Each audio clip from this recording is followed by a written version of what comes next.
I think it was controversial because it was avant-garde, different, modern art.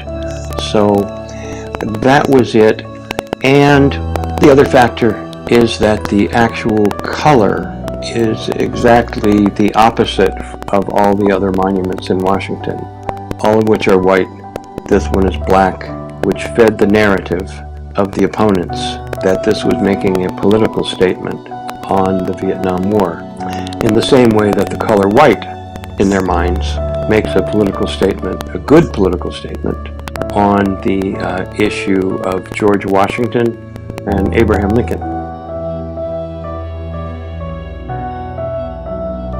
My personal reaction was that this would be a public relations problem, that people would view it perhaps. First thing that came to me was the idea of a boomerang.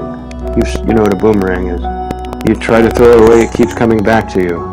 That this was almost a big metaphor for the Vietnam War. It would just keep coming back. Yeah.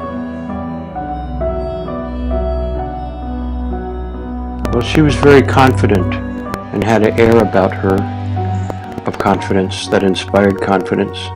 And while she did not have the skill set to realize the design in terms of architectural mastery of some of the basic things, she was put in with a company called Cooper Lecky in Washington, D.C., and some very experienced architects were able to mentor her and help her.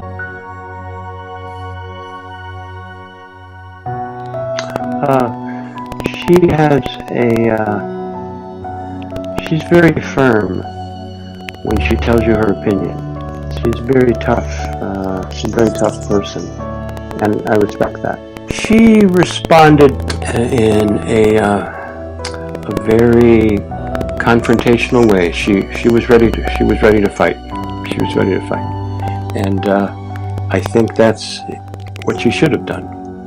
It would have been easier for her to say, look, whatever you need to do to get this built, just go ahead and do it. But she took just the opposite. She said the idea of adding a statue is unacceptable. So we had a kind of an art war, as they called it.